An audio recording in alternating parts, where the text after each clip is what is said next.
Hello guys, അസ്സലാമു അലൈക്കും.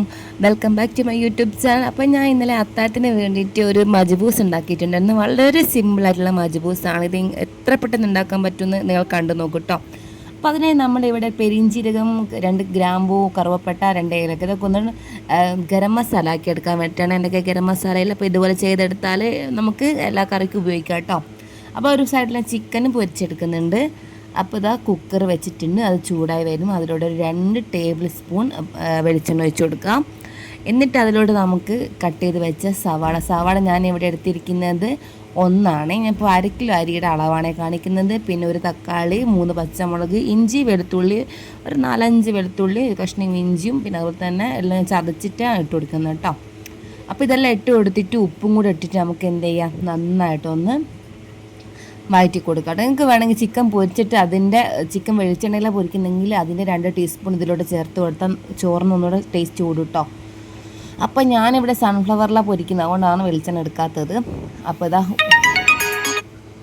ഉപ്പും കൂടെ ഇട്ടിട്ട് നമ്മൾ എന്ത് ചെയ്യുന്നുണ്ട്, നന്നായിട്ട് വഴറ്റിയതിന് ശേഷം ചിക്കൻ പൊരിച്ച് വെച്ചിട്ടുണ്ട്. ഇതിലോട്ട് 2 ടീസ്പൂൺ മുളക് പൊടി, 1/2 ടീസ്പൂൺ മഞ്ഞൾപ്പൊടി, അതേപോലെ 1 ടീസ്പൂൺ മല്ലിപ്പൊടി, പിന്നെ അതുപോലെ എരിവിന് ആവശ്യമായിട്ട് കുരുമുളക് പൊടി ഇട്ട് കൊടുക്കുന്നുണ്ട്. കുരുമുളക് പൊടി നിർബന്ധമായിട്ട് കൊടുക്കണം. അപ്പോൾ കുരുമുളക് പൊടി 1 ടീസ്പൂൺ, അതേപോലെ നമ്മുടെ ഗരം മസാലയും 1 ടീസ്പൂൺ ഇട്ട് കൊടുക്കുന്നുണ്ട് കേട്ടോ. ഇതെല്ലാം കൂടെ ഇട്ടിട്ട് നന്നായിട്ടൊന്ന് മിക്സ് ചെയ്ത് കൊടുക്കുക. പിന്നെ നമ്മൾ അരി 1/2 കപ്പ് 500 എടുക്കുന്നത് പറഞ്ഞില്ല. അപ്പോൾ ഇവിടുത്തെ കൈപ്പാട്ടം നിറച്ച അരി ഉണ്ടായിരുന്നു, അതിൻ്റെ 1.5 കപ്പ് വെള്ളമാണ് എടുക്കുന്നത്. അപ്പോൾ നിങ്ങൾ ഏത് അരി എടുത്താലും അതിൻ്റെ ഈ വിരൽ കുത്തി നോക്കിയിട്ട് നമ്മുടെ എന്താ പറയുക അരയിഞ്ച് അത്ര എന്താ പറയുക, ഇങ്ങനെ അളവ് പറയുമെങ്കിൽ അറിയില്ല.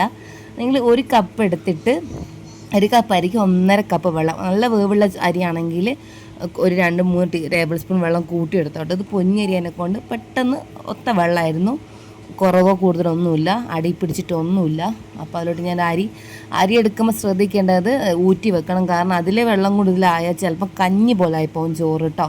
അപ്പോൾ അത് ഒട്ടും വെള്ളമില്ലാതെ വേണം ഇട്ട് കൊടുക്കുക. നിങ്ങൾക്ക് അറിയാമായിരിക്കുമെങ്കിലും അറിയാത്തവരുണ്ടാവില്ല, അത് അവർക്ക് വേണ്ടിയിട്ടാണ് കേട്ടോ പറയുന്നത്. അപ്പോൾ നമുക്ക് എന്ത് ചെയ്തെല്ലാം ഇട്ട് കൊടുത്തതിന് ശേഷം നമുക്ക് നന്നായിട്ട് ഇളക്കി കൊടുത്തിട്ട് കുക്കർ മൂടി വെച്ച് ആദ്യം ഹൈ ഫ്ലെയിമിൽ വേണമെങ്കിൽ രണ്ടാമത് ഹൈ ഫ്ലെയിമിൽ ഒന്നും കൂടെ വെച്ചിട്ട് ലോ ഫ്ലെയിമിൽ ഇട്ട് കൊടുക്കുക. എന്നിട്ട് 1 വിസിലും കൂടെ അടിച്ചാൽ 3 വിസിൽ ടോട്ടലി. 2 വിസിൽ തന്നെ ചിലപ്പം അങ്ങനത്തെ വേണ്ടെങ്കിൽ ഓഫ് ചെയ്തിട്ടോ. പിന്നെ പെട്ടെന്ന് കുക്കർ തുറന്ന് വെക്കണ്ട, അതൊന്ന് ചൂടൊക്കെ പോയി ഒന്നുകൂടെ അതിൽ നിന്ന് കുക്കായി വരും. 2 ചൂടൊക്കെ പോയതിന് ശേഷം ഒന്ന് ആക്കിയിട്ട് ഒന്ന് നോക്കുമ്പോൾ നല്ല പെർഫെക്റ്റ് ആയിട്ടുള്ള ചോറ് ഇട്ടിട്ടുണ്ടാകും. ഇത്ര ഈസി ആയിട്ടുള്ള ചോറ് നിങ്ങൾ ഇതുവരെ വെച്ചിട്ടുണ്ടാവില്ല. കാരണം വീട്ടിലുള്ള സാധനങ്ങൾ വെച്ചിട്ടാണ് നമ്മളിത് ഉണ്ടാക്കുന്നത്.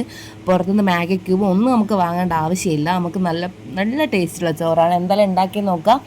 സബ്സ്ക്രൈബ് ചെയ്യാതെ കാണുന്ന ഒത്തിരി പേരുണ്ട്, സബ്സ്ക്രൈബ് ചെയ്ത് സപ്പോർട്ട് ചെയ്യാം. അതേപോലെ തന്നെ നിങ്ങൾ എന്ത് ചെയ്യുക, കമൻറ്റ് ചെയ്യുക ഉണ്ടാക്കി നോക്കിയിട്ട്. അപ്പോൾ എല്ലാവരും ട്രൈ ചെയ്ത് നോക്കുക. ഇൻഷാ അല്ലാഹ് വേറെ വീഡിയോ വേണം. താങ്ക്